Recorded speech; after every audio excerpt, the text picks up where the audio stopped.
The story of Hezekiah's Passover has been used to argue that sincere intentions can override strict adherence to biblical worship and salvation regulations. This notion is explored through carefully analyzing the biblical narrative, with attention to its implications for contemporary Christian practice. In a world increasingly allergic to the idea of restraint, freedom has morphed into a license to do as one pleases, unbound by any moral compass. This cultural shift has not spared the realm of faith. Within Christian circles, the call to adhere strictly to God's commandments is often met with disdain. Labels such as legalistic or fundamentalist are tossed around like confetti at a parade, branding those who strive for obedience as rigid or unloving. Yet this aversion to legalism often reveals a misunderstanding. It's not about a checklist of rules, but about a heart aligned with God's will, expressed through obedience. The analogy of dialing a phone number is apt here. Miss one digit, and you fail to connect. Does this mean God is as rigid as a telephone system? Not at all. The issue lies in understanding the nature of obedience and grace. Take, for example, the narrative of Hezekiah's Passover in 2 Chronicles chapter 30. King Hezekiah, in his zeal to restore proper worship, found himself in a bit of a conundrum. The people had not cleansed themselves according to the law, yet they partook in the Passover. Hezekiah, recognizing their earnestness, prayed for their forgiveness, and the Lord healed them. At first glance, this seems to suggest that sincerity trumps legal requirements. But is this the whole story?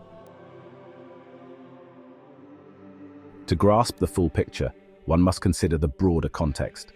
The Passover, instituted in Exodus, came with specific regulations, including provisions for those ceremonially unclean.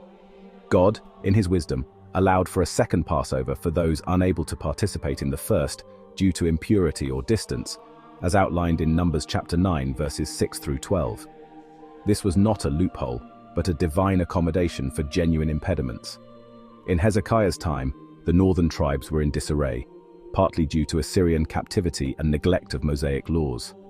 The urgent need for spiritual renewal in the nation prompted a swift celebration of the Passover.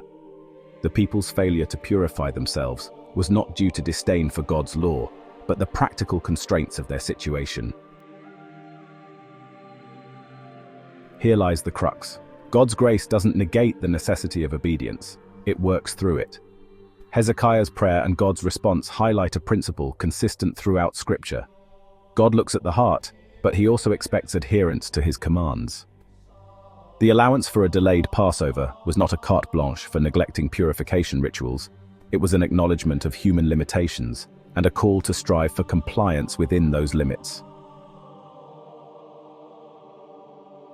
The notion that Hezekiah's Passover justifies a relaxed approach to New Testament ordinances such as baptism misses the point. The New Testament repeatedly emphasizes the necessity of being born of water and spirit, as mentioned in John chapter 3, verse 5. The early church practiced baptism by immersion as an essential step in salvation, as seen in Acts chapter 2, verse 38, and Romans chapter 6, verses 3 to 4. To argue that sincerity alone suffices is to ignore the clear biblical mandate.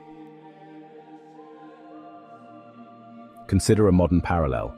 A Christian on their way to Sunday worship is delayed by a car accident. They miss the Lord's Supper not by choice, but by circumstance. Does God judge them harshly? Of course not. However, this is vastly different from choosing to ignore God's commands like the mode of baptism because one feels sincere. In understanding the Christian faith, it's crucial to grasp the essential truths that form its foundation. This involves recognizing the important balance between grace and obedience. The focus isn't solely on following rules, but on cultivating a genuine love for God, a love that naturally leads us to obey Him out of respect and devotion. Hezekiah's Passover does not provide a license to disregard divine commands. It illustrates God's compassion for sincere hearts caught in difficult circumstances. But it also underscores the importance of striving to follow God's instructions fully. The New Testament calls us to obey from the heart, as stated in Romans chapter 6, verse 17, recognizing that true worship involves both spirit and truth, as noted in John chapter 4, verse 24. Let us therefore approach God with a sincere heart and a willing spirit, committed to following his way, not as rigid legalists, but as loving children eager to please their father.